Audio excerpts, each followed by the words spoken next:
Well, hello there. What you're looking at is a Zenith Model 4T26. This radio was manufactured in 1936. This is a radio I purchased on eBay last week and it's just arrived in the mail today.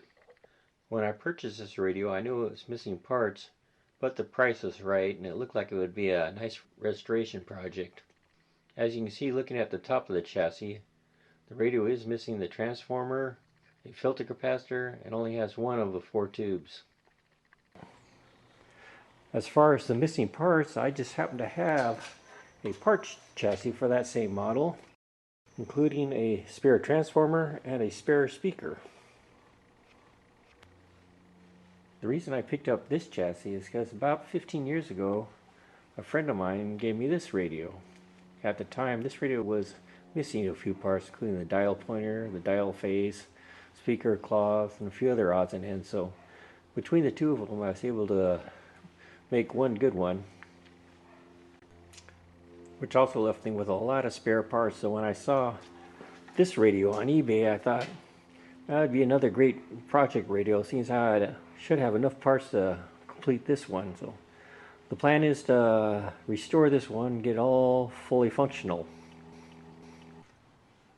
Okay, here's the bottom of the radio. One thing that really struck me was filter capacitors. I never seen capacitors in cardboard square boxes before, so I thought that was kind of unique.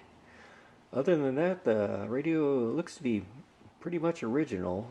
All the wiring looks good on it, so it is definitely very much restorable, and I hopefully will have this radio going. I've just spent last weekend restoring it.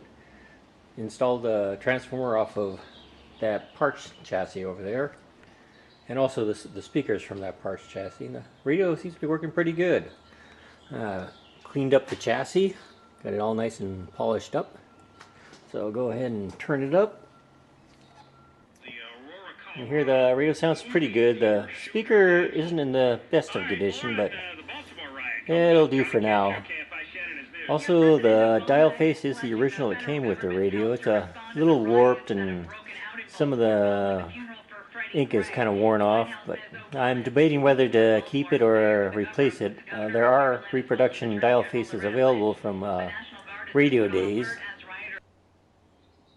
Okay, this is a view underneath the chassis. I've replaced all the wax paper capacitors. Also found that most of the fixed resistors were pretty far out of tolerance, so I ended up replacing those. I've also replaced the electrolytic capacitors. The ones that were in there were the funky looking square ones. And the original one, I don't know what became of it, it's long gone. I also ended up replacing the selector switch. This is the radio all put back together. I've stripped off all the old varnish. Still need to do a little bit more work on the finish, maybe a little toner lacquer and whatnot, but it's not looking too bad. Okay, I'll go ahead and turn up the volume so I can hear what it sounds like. Investigation by the police of themselves. This was the routine practice.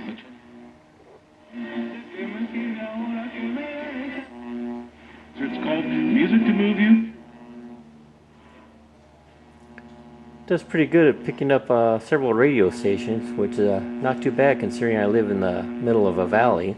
And of course it picks up the typical noise you hear on these old AM radios.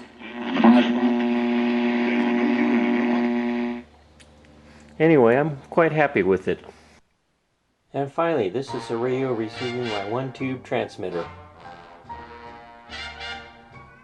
If you build a better mousetrap, grin a better grin, roll a better eye too, all the boys will try to chuck you neath the chin. If you make a better Thanks for watching. Goodbye.